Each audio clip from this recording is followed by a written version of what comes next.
Hello and welcome to the Care for the Family podcast with me, Mark Chester, Stephen Hayes. All right. And Oli Proctor. Good afternoon. Oli is our special guest today, and this is the Dad Cave, where we discuss fatherhood in its varying forms and we unpack some of the things that just often don't get talked about. So, Oli, welcome to the Dad Cave. Tell us a little bit about yourself. Well, I am Oli. I live in a city called Chester, up in the northwest of England. I have a fantastic wife called Chantal, to whom I've been married for 20 years this year. Congrats. Thank you very much. Well, thank you. And we have two stunning children, always stunning. James and Amy Lou, who are fabulous. Brilliant. How old are they? They are 7 and 2, respectively. 7 and 2. Yeah. Okay. Well, James in particular will probably really appreciate this next section because, Oli, we always start off the Dad Cave by sharing some dad jokes. Oh, yeah. So I'm sure James would find some of these jokes funny. So, Stephen, let's kick it off with you. What's the dad joke you've brought today? I asked my dog how he was feeling. He said, bit rough. Okay. Full disclosure, forgot about that, and that's the best I could come up with in the moment. And I thought it was pretty strong, so All things considered. barking up the wrong tree on this one. Oh, we could go through the whole podcast with some dad analogies, but I'm gonna jump in and I'm gonna give you a joke, which is going to be a lot better than that one. So, Well, we'll see. Why shouldn't you write with a broken pencil? Why shouldn't you write with a broken pencil? Because it's pointless. Very good. Boom, boom. Very good. Okay. Right, what I've noticed with your jokes, Mark, is that you've always got the starting line always has to be repeated in a kind of like, I don't know, why do you? It's a common occurrence with your jokes. It is. It's about ramping up the drama, I think, around it. Really, I like a bit of interaction. I like to build up. You know, you were on the edge of your seat there, trying to work out what the answer is. So This is just a short seat. should we see what Ollie's got? Yes. Okay, Ollie, fire away. I don't know if this counts as a dad joke because it was actually my boy that taught me this. Ah, So, knock knock, Who's there? interrupting cow. Interrupting. ooh, Knock knock, who's there? interrupting donkey. Interrupting. I could go on if you like. No. We'd ask that you leave it at But if James ever listens to this, then I'd like to say to gonna be- James, that was a great joke, He's going to James. be Well beside done. himself with pride. He is. We His could put our jokes made jokes it. together and have the interrupting dog and then have rough. Yeah. And we've come full circle. Yeah. What do you think, Mark? No, I don't think. Anyway, we could talk about dad jokes all day. Let's talk about the topic. So today we are discussing what it's like to be a dad who has adopted children and the particular ups and downs of parenting that dads like Ollie face. So, Ollie, perhaps we could kick it off by just hearing a bit about your story. What led to you adopting? Well, we had been married a long time, and we hadn't been able to have children up to that point. We'd had tests and all that kind of thing, and children had never come to us in the standard way. And we began to think about what's next. And for both of us, it had both been a kind of like an assumption, if you like, that an assumption, if not a desire, a beating, raging desire to have children, to have a family. And so you begin to explore options. And we began to explore adoption. And we knew one or two friends who'd adopted.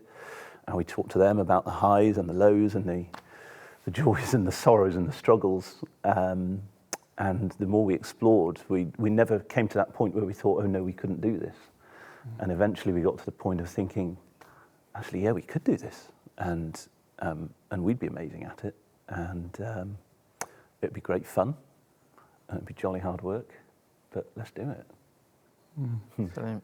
I'm just wondering about that. You know, that day when it first comes up, the subject, when one of you says, "Why don't we think about adopting?" I don't know whether that was you or whether it was Chantal, your wife, but how did that feel when, you know, that first time you discussed it as a possibility? So in our marriage, I was never really the driver behind any of the kind of the family stuff. For me, it wasn't something that broke me, you know, in terms of it rarely was I sorrowful or sad or empty that we didn't have children. But for Chantal, it was very much a different kettle of fish. It was very different. She was definitely the driver. I needed a lot of convincing. I did need a lot of convincing. I'd got quite comfortable in our lifestyle, in the fact that, you know, it was just the two and we didn't have responsibility. I shirked responsibility anyway at the best of times. So how many years had you been married at the point where the conversation started? We'd probably been married 7, 8, 9 years, maybe something like that. Yeah. So you'd got into a rhythm, I guess, then of... Yeah. Oh, yeah. We'd been able to, you know, go on holiday outside of school holidays. Remember those days? Yeah. You're back there now, aren't you? Happy days. Yeah. So we'd been married a long time, and then there was probably a period. I think probably 3 or 4 years in between the sort of almost the first conversation and James coming home, essentially, or us starting the process. Yeah. Yeah. Yeah. And you know, I remember that process a little bit with you, and I remember, and I don't think it was that long before James arrived. We went and had breakfast one day, and you wanted to chat about becoming a dad, really, with me. Oh my goodness, I remember that. Yeah, tell us a little bit about that. How you were feeling then? So I was in a pretty dark place because I was as the sort of the inevitability of this came towards me. I don't think it was necessarily about adoption per se. I think it was the normal, if normal's a word. It's kind of normal from some of the blokes I talked to, but the angst of about to, you know, to have this seismic change that's going to happen in your life, and you know, marry that to the ease and the comfort, if you like, and the familiarity of my life. I've always struggled with change anyway. You know, changing the wallpaper at home, that's tricky. It is if you're not very good at decorating. Yeah, and so, you know, to change the number of occupants in my house is a serious deal.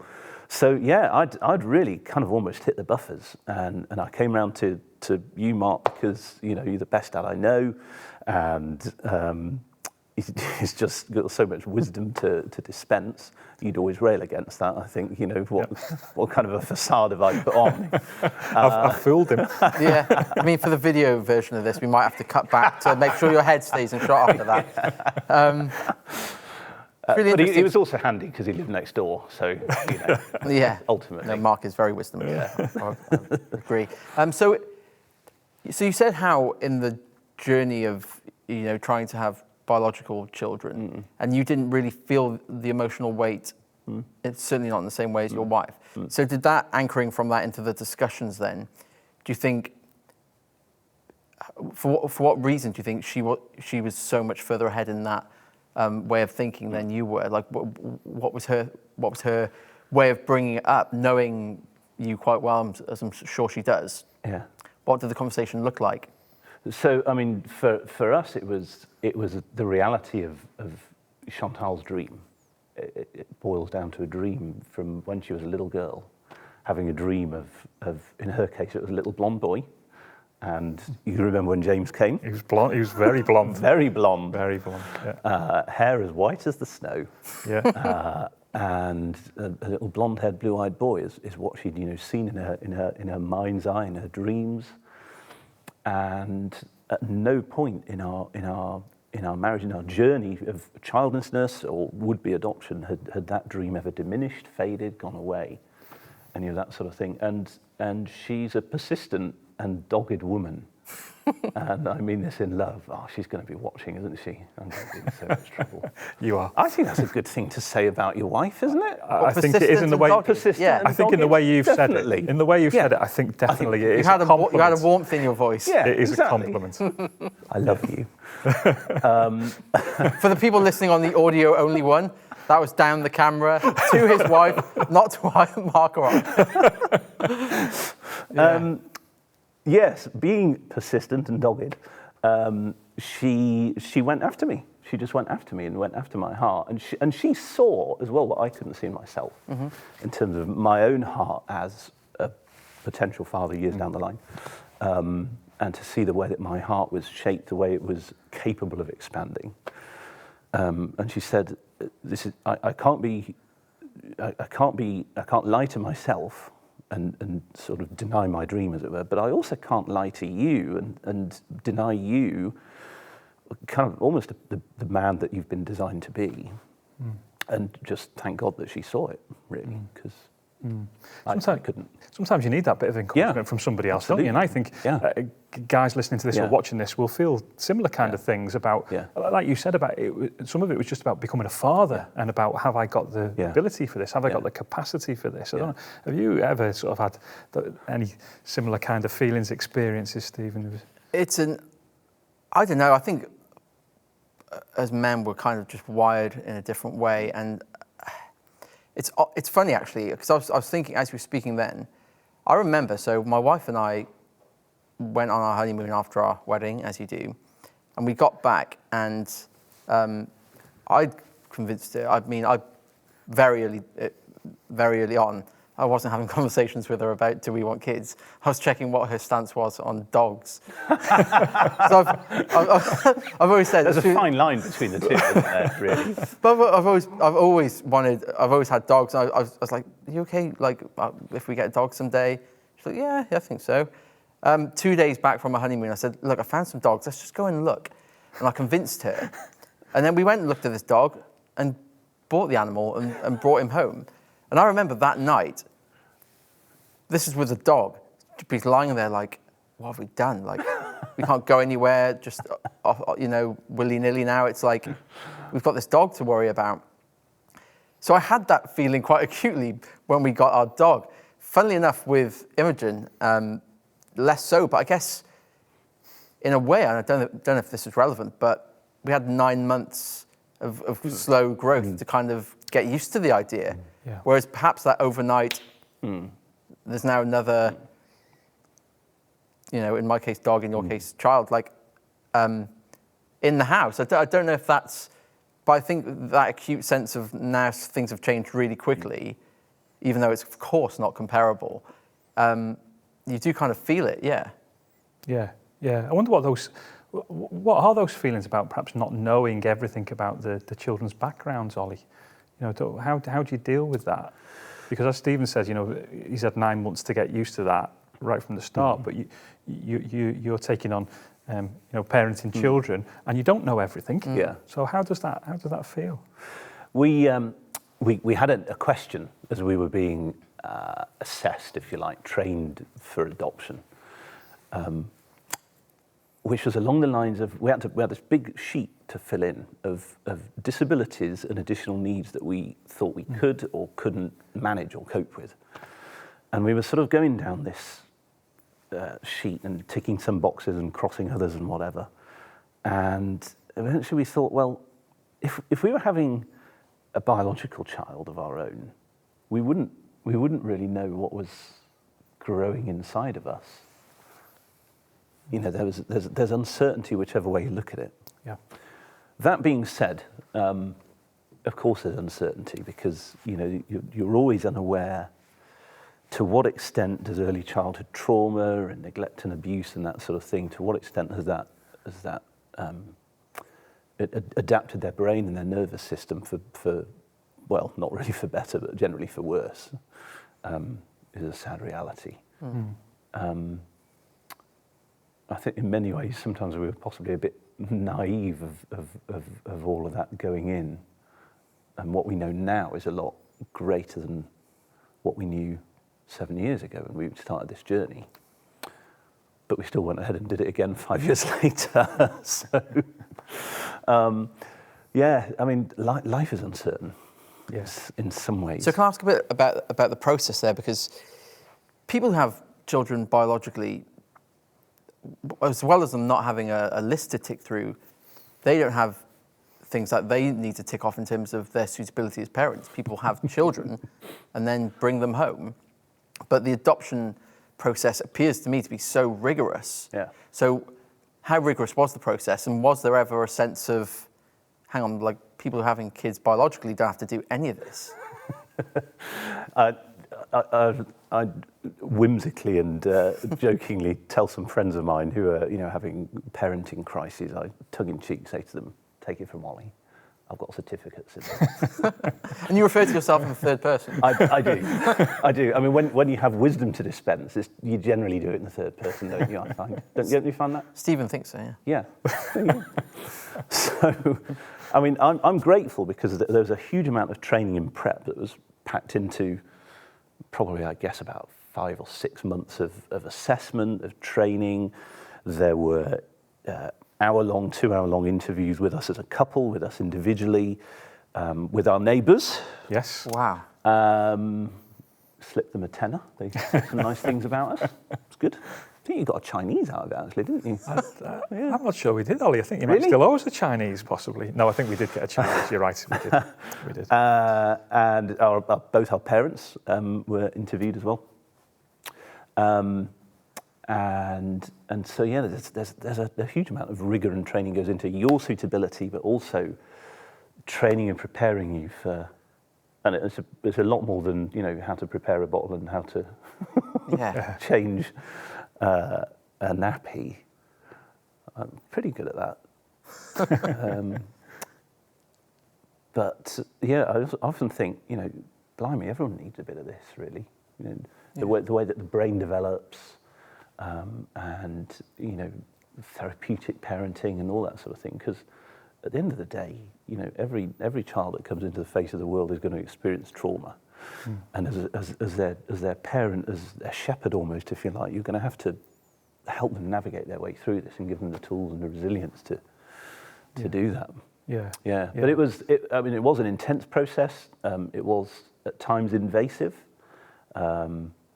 but it was a means to an end, and we knew that it was going to stand us in good stead, really. And in that process, then, were you sold on the idea by the point you were in the midst of all that, or you personally?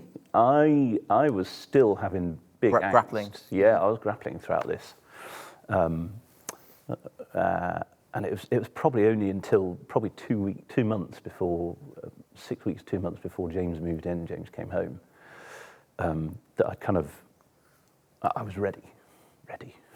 Yeah, ready as you can be. But emotionally ready, as it were. There was still a lot of processing to be done. Yeah. One of the things I'm wondering about is about kind of how people respond to you and how they support you, other people, and what a difference that makes. I mean, if you're out in the park or something like that with James and Amy, they're hairing around, and you get talking to somebody, how do people respond to you? Do people put their foot in it? Any embarrassing moments? Do people say the wrong thing? How can they help and support you in your parenting of James and Amy? Well, one of the realities of adoptive parenting is that at some point the issue of additional needs is going to come up because of the early trauma, developmental delay, and all that kind of thing. Your child looks like a 7-year-old, but he doesn't behave like a 7-year-old. He or she might behave like a 2, 3, 4, 5-year-old. And so people see a 7-year-old child and expect a 7-year-old child to behave in a certain way. But because of the journey that your child has been on, the way their brain has developed or not developed, as the case may be, they're not capable of making 7-year-olds' choices about their behaviour a lot of the time. And so, and that is really tricky to navigate. When things go awry in the park, for instance. There's a lot of overlap really between adoptive children and children with additional needs, which is it's not unique to adoptive parents. It's every parent that's raising children with additional needs at home is facing some of the similar battles that we have. And you've got that scenario at the park then where that happens, but do you get it closer to home with like close friends where they just don't know how much they're supposed to ask or not ask, or like? For you, what's the ideal in that scenario? Would you rather people just ask the questions they have? That's a good question. So, I mean, our close friends all know the journey, and we've been able to do a lot of education with them over the years, and they've seen James grow up, and they've seen Amy Lou grow up as well. and they've experienced up close, and our best friends are really the ones that have kind of embraced the children and have seen the human behind the children, seen the heart behind our children, which is a precious thing to be able to share with your friends. For us, ask away questions really, because there's nothing really that's off limits, and if it is off limits in a sense, then we'll tell you that we can't. Something might be James's story, or it might be Amy Lou's story to tell rather than our story to tell. Does that make sense? Yeah. Do you ever have it when if perhaps you're making friends with new people, or you're having a couple over that you? Yeah. I'd always, if that were me in that scenario, I'd almost want to say, just can I check what do the children know about their history, just to make sure I don't put my foot in it. Yeah. Like, have you ever had that where people have just wanted to know? Check, like, what do the kids know, just so we don't say anything wrong or anything? Yeah, definitely. So anytime we get to know a new person, friend, neighbour, whatever, we're always out of the box. We'll always say early doors. We got 2 children. We adopted them at these ages, and we'll give a little, particularly if it's someone that we're going to be spending time with regularly. We'll give a little sort of heads up as to kind of what to expect. Yeah. These are some pratfalls to look out for. In terms of how much do they know, and we'll say to people, they know they're adopted, from day one. All the science and all the training nowadays is around tell the children early anyway, because this whole big moment when they're 7, 8, 9, 10, 15, whenever. By the way, Mummy and Daddy have got something to tell you, is really not helpful. Oh, so it's a part of the training is it's best to tell them early. Absolutely. So how do you do that? I'm just wondering how you do that, because conversations we wouldn't be having. Yeah, we never had a sit down with James when he was 5, 4, 3, or 2. We've just always talked about this idea of the language, like when you came home to live with us, not when you were born to us. Yeah. When we were waiting for you when you were in we'll call her Sarah, when you were in Sarah's tummy. And even now with Amy Lou, she's just turned 2. We use that same language with her. So there's not like a crisis moment, or there's not a big event and a drama about the moment where you unveil the truth. And as time goes by, you tell a little bit. There are things that we won't be telling James until he's much older about his first 8 months, because it's not helpful and not necessary and not needed. And what level of because often, say we're talking about something like sex and pornography, you do, rather than the talk now, the general understanding is you have lots of age-appropriate conversations as you go. Correct. And is it so it's a similar thing with you, but what's their comprehension like in those sort of early stages? Do they kind of just, okay? Yeah, pretty much matter of fact. So, James is 7 now. He's had friends of ours who've had babies, friends of ours who've had children. One of his best friends is adopted as well, and they talk about the fact that they're adopted. And whenever we're in a church family, and whenever someone, one of the families at church has a new baby, we talk about the fact that so and so's got a new baby, and he quite matter of factly talks about the fact that I wasn't in your tummy, was I, Mummy? Whose tummy was I in again? And then that's a little opportunity for us again to tell a little bit more of his life story and his backstory, really affirming of his tummy mummy, if you like, of Sarah, and it's healthy, and he doesn't. He does say he's starting in the last few weeks and months really to talk about being sad that he wasn't in Chantal's tummy. I'm sad that I wasn't in your tummy, Mummy. And we say, well, we would have loved to have had you in our tummy, but do you know something? We carried you in our hearts for years, much longer than 9 months. That's lovely, isn't it? And the fact that he can express that says so much for you and Chantal and what you've done with him over the years, and will do with Amy as well. The fact that he's able to express that sadness is really good, isn't it? That's a really helpful thing. Because if he doesn't express it, it's there, but it's not expressed. And I'm just thinking about, my kids, 20 and 23, they love talking about when they were children. They still ask questions about when they were babies. And actually, if we close those questions down, whatever situation it is, it's not helpful. I guess it's harder to have those conversations in your situation, but it sounds to me like you're doing a fantastic job of that, really. It's a fantastic job having it to the point where he can express that sadness. I'm just wondering whether when the pressure's on as parents, when things are sort of going wrong, you're managing behaviour or whatever, are there any additional things that are coming into your mind then that perhaps biological parents wouldn't have? Are you trying to work out where's this behaviour coming from, and where does that lead? You do a lot of second guessing and third guessing and fourth guessing, even in terms of how much of this is the fruit of trauma, the result of trauma in James's life, in Amy Lou's life, and the ways that their brain is developed, not developed, and the choices they're able to make and not able to make. How much of it is just you're being a horrible child, and so you're weighing this up, and because you respond differently depending on which side of that line you come down on. And sometimes James is just a horrible child. Sometimes Amy is just a horrible child. I know it's hard to believe. I can't believe that now. Not at all. I said to my daughter literally in the last week, "Do you love Daddy?" She went, "No." Oh, That's a special moment, isn't it? okay, darling. Taking you very cool. I will always love you. So you do a lot of second guessing. And you do a lot of kind of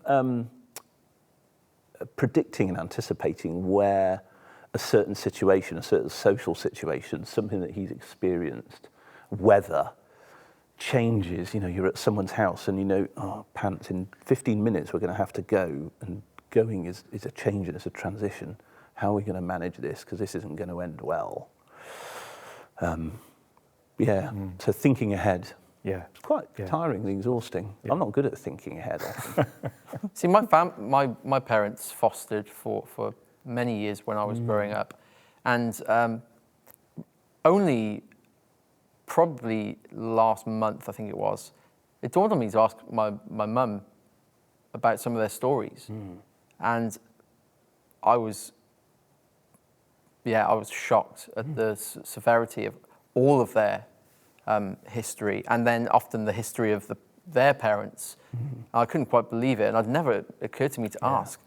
But how tough is it for you to carry the emotional weight of what your kids have been through, and then factoring that in those moments to be like, how do you deal with that on a day-to-day basis? That's a really good point that you made. You talk about the children's story, and you talk about their parents' story as well. So little of this happens in a vacuum. There's a chain, there's a cycle. You can, to say it, night follows day is a little bit stark, but you can see. So for both of our kids, we've got files of varying thickness of their backstory, their life story, and that includes the story of their biological parents as well, their birth parents, and they're not pretty reading. And you kind of think, at what point in mum and or dad's life, if something different had happened in this life, would we be here now? Would we be looking at having to take a child into care and that sort of thing? It is huge. And having to deal with the repercussions of that on a daily basis, it's exhausting. It is exhausting. It's amazing that you're able joy-filling and life-giving. The fact that you were able to step in on that journey and suddenly be a roadblock to that pattern is incredible. That's why I think it's so amazing. Exactly what we think about ourselves, almost word for word. Oh, really? Yeah. Guys, we're drawing to a close. So, Ollie, just one last question for you. What would you like to leave to your kids? What would you like to pass on to James and Amy? It might be an object, might be a belief, might be a hobby or a passion. What is it you'd like to pass on to them? Wow, so many things. I could have brought with me a Manchester City shirt. Sorry, Stephen. Manchester is blue. For 10 years it has been, yeah. Now, boys. Play nicely. I could have brought with me my guitar, but I would travel down on the train, so that would have been fairly cumbersome. Because for me, being able to get out my guitar, if I'm feeling down, if I'm feeling blue, if I'm feeling stressed, I get my guitar out and I start to play songs, I start to noodle around on the fretboard, and I wouldn't say the cares of the world dissipate, but it just, there's a healing and a therapy, I guess, if you want to put language around it. I could have brought walking boots because I take my boy up on the hills and he loves that. But probably more than anything else, I brought this with me, which is a book, but it's actually the Bible, because for me this is the foundation of my life. It tells a story of humanity. It tells a story of God, and it tells us how to live well in the world. And fundamentally, I want my kids to be able to live well in the world, to be kind, to be patient, to have hearts of love. And so far, it seems like they do. So we must be epic parents. Yeah. That's an opportunity for you now to come in and absolutely. I'm sorry you didn't bring that. I'm sorry you didn't bring your guitar, to be honest. If we ever do Dad Cave the musical, we'll be calling you. Tremendous.